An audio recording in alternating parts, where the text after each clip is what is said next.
Um,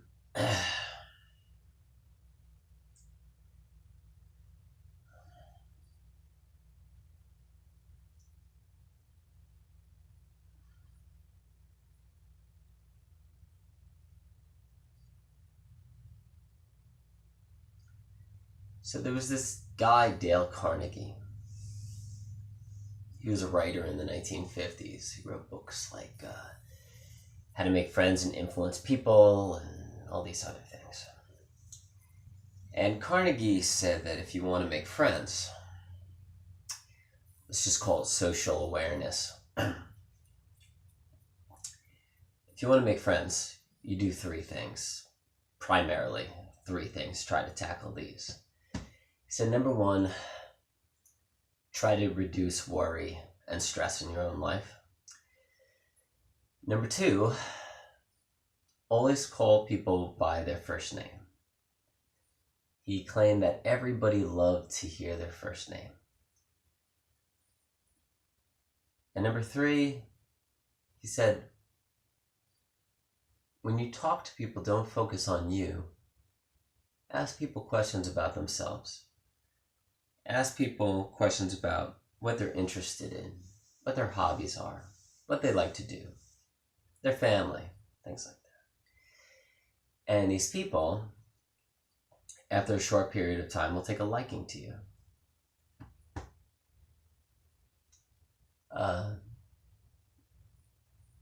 And that was back in the 1950s. And that book has sold millions and millions of copies. One of the most famous books of all time. He was pretty much the founding father of self-help books. So those are the three things Carnegie says.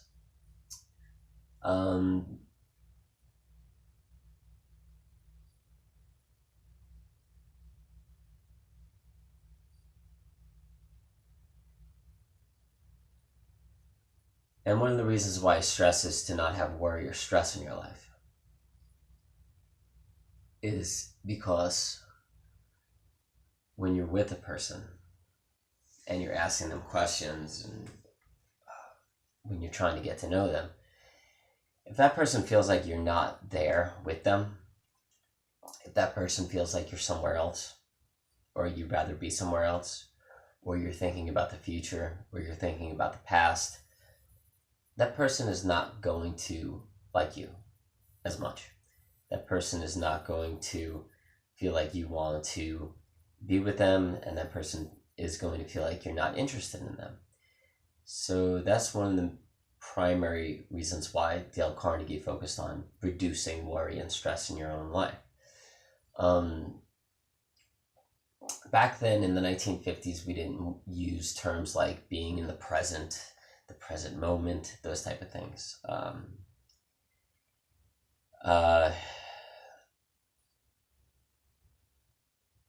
And he was correct.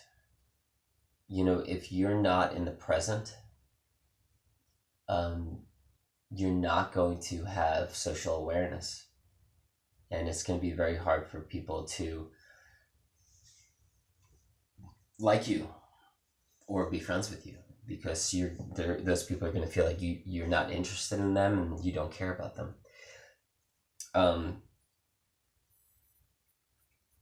So social awareness, there was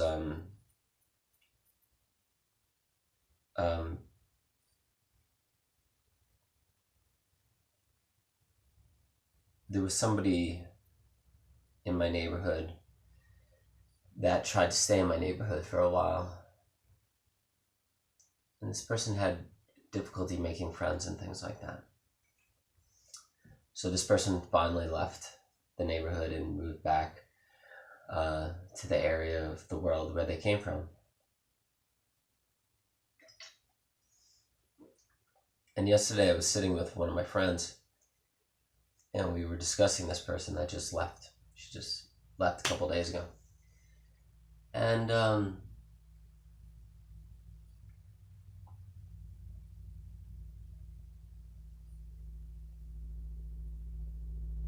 in order to really have social awareness,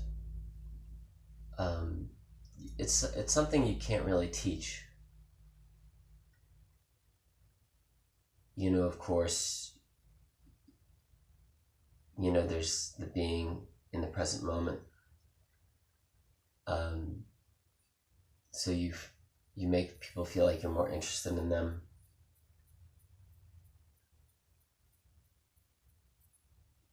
And then there's the asking people questions.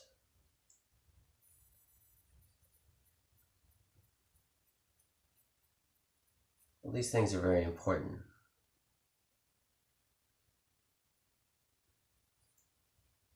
Because the less problems you come to with someone,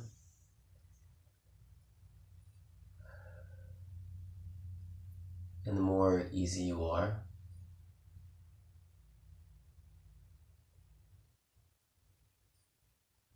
the more you're going to have an easier time making friends in this world.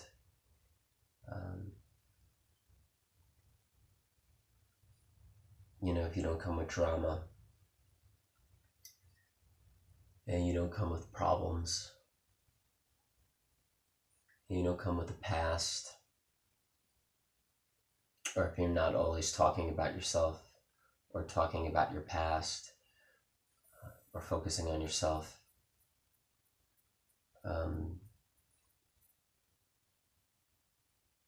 when you get around a person and they talk about themselves a lot, whether it's their past, what they're going through, what other people are going through, all those types of things,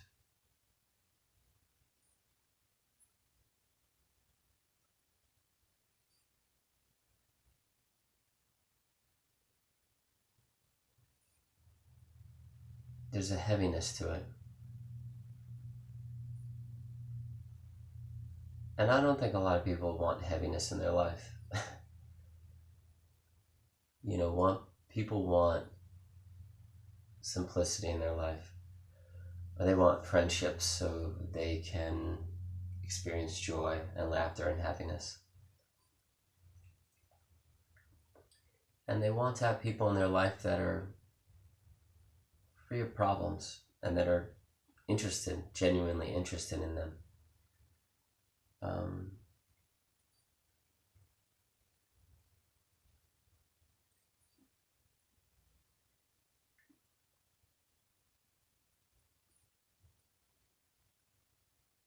Like when I was talking to this girl yesterday, I said, one of the reasons why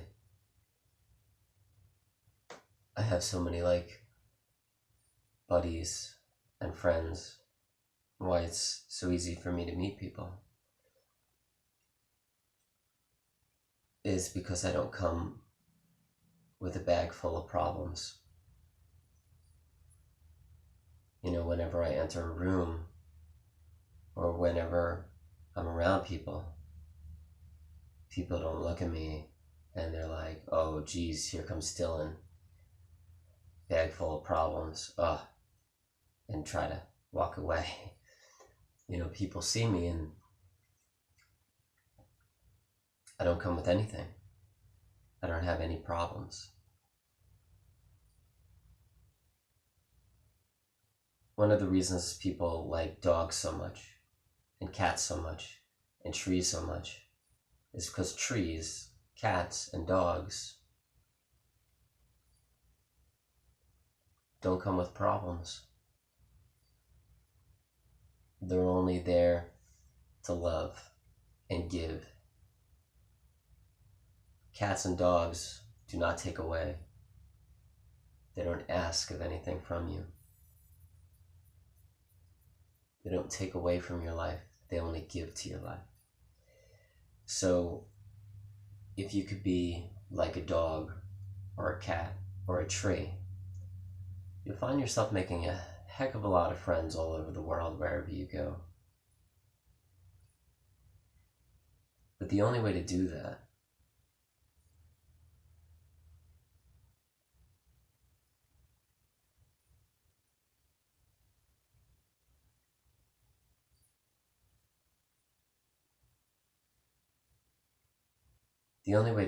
is to become life. and to become the present moment, and to become creation.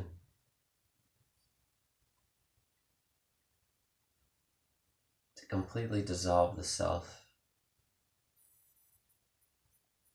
and all the past problems and all the future worries and all the fears and all the desires. So you completely dilute all the problems in your life, where there are none. There are no problems. And when you could become life and creation in the present moment, and you do not have any problems, then you have learned social awareness. And it'll be much easier for you to make friends.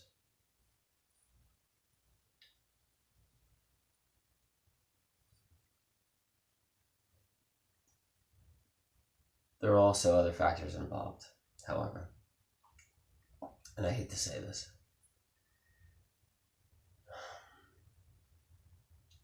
but having a pretty fun personality comes with it. A charming personality comes with it. But those two things are usually developed when you dissolve the self, because you no longer have problems or worry in your life. So those two things just naturally kind of come,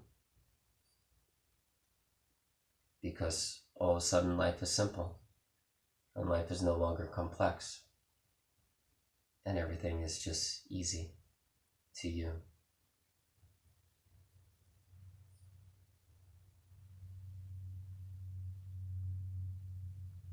Another thing is, doing research on what people are interested in. One way to make quick friends is to stay away from 3 major things. Whenever you talk to people, new people, or even old people that you've known for a really long time, stay away from religion, stay away from the topics of these, stay away from the topic of religion, stay away from the topic of politics, and stay away from the topics of what they do for a living. What's your job? Nobody gives a crap about that. Nobody wants to really talk about that. And that usually leads down a rabbit hole of uninteresting things that you might not want to hear about and they might not want to talk about. They might want to escape their job. So try to stay away from what people do for a living. Stay away from politics and stay away from religion. If you stay away from those 3 topics, you're probably going to most likely have a fun, interesting, light conversation. If you do get involved with those 3 topics, you might find yourself in a very confrontational conversation. So staying away from those 3 topics is very helpful. Doing research on what a person might like. If you're working with somebody or if you're around a new person and you know that they like the Boston Red Sox or Manchester United, or they like Game of Thrones or something like that, and you want to be a part of that person's life and you want to get to know that person better, then you could do some research, on the Boston Red Sox or Manchester United or Game of Thrones. So the next time you see them, you could be like, oh man, that Game of Thrones episode was crazy, or the Boston Red Sox traded that guy, the pitcher, what were they thinking?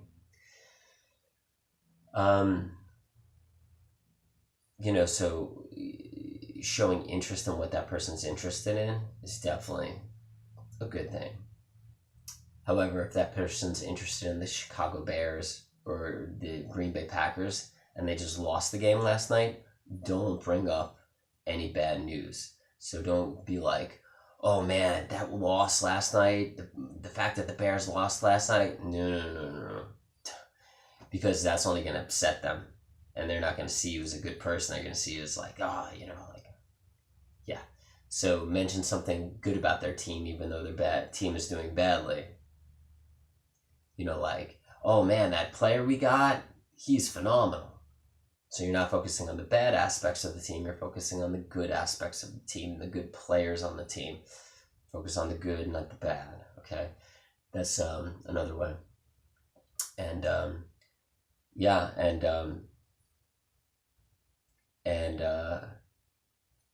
one quick one about psychology. They found that if people around you think you're perfect and you don't have any flaws, people are going to like you less because they feel like they can't relate to you. Because everybody kind of feels flawed in a way.